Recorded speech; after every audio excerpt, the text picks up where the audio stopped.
Bridge की भी उन्होंने ओवर ब्रिज का कहा कि वो भी हमने नितिन गडकरी कहा, तो उसको लेकर आपकी क्या सरपति है? चलो कोई आदमी खुश हो रहा हो तो होने दीजिए, बाकी ये पब्लिक है वो सब जानती है। सर एयरपोर्ट कब से शुरू होने की संभावना है? माननीय प्रधानमंत्री जी की तिथि इसके उद्घाटन को लेकर के तय हो रही है। मुझे लगता है कि एविएशन मिनिस्ट्री उसके लिए प्रयास कर रहा है। कुछ छोटे मोटे विषय यहाँ पर बाकी है, पूरा होगा उस दिन चालू। सर, प्रदेश के जो अध्यक्ष हैं उनकी गाड़ी पे जो एक आरएलपी कार्यकर्ताओं द्वारा जो भी दुर्भाग्यपूर्ण है। लोकतांत्रिक व्यवस्था में, लोकतांत्रिक भारत में न इस तरह की किसी घटना की गुंजाइश है, न इस तरह के किसी कृत्य की स्वीकार्यता है। शब्दों की मर्यादा सभी को बना करके रखनी चाहिए। जिस तरह के बयानबाजी हो रही है, जिस तरह के शब्दों का प्रयोग हो रहा है, वो शब्दों का प्रयोग चाहे कोई भी करे, गजेंद्र सिंह करे, चाहे यहाँ खड़े होकर के प्रदेश के 3 बार मुख्यमंत्री रहे हुए व्यक्ति और 3 बार देश की कैबिनेट जो है सरकार में मंत्री रहे हुए व्यक्ति यहाँ आकर के रखे हैं, या मैं खुद भी कहूँ, सबको अपने शब्दों की मर्यादा और शब्दों का सम्मान बना करके रखना चाहिए। सर उन्होंने चाय पे बुलाया आपको, लेकिन आप गए नहीं सर, उनका जो और बता सर आप।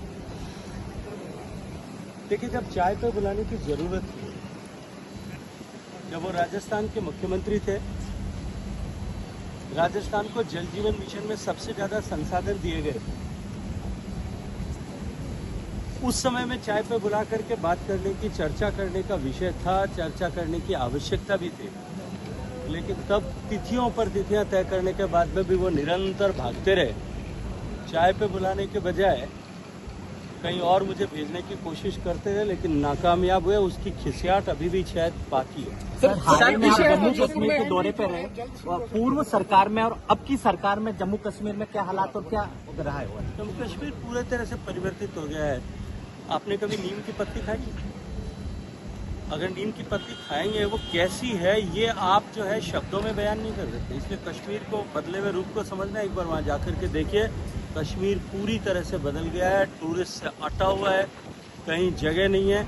और पहलगाम, जहाँ गत वर्ष हुई दुर्भाग्यपूर्ण घटना के बाद में एक बार टूरिज्म को सेटबैक लगा था, आज पहलगाम भी जो है पर्यटकों के चहल पहल और रौनक से आबाद दिखाई दे। सर, अब ब्लू सिटी लगातार अपनी ऐतिहासिक विरासत को खोता जा रहा है, कई लोग प्रयास भी कर रहे हैं। मुझे लगता है ये सरकार से ज्यादा समाज की चिंता का विषय है। हम सबको मिलकर के, जोधपुर वासियों को मिलकर के उसके लिए प्रयास करना चाहिए, कोशिश करना चाहिए।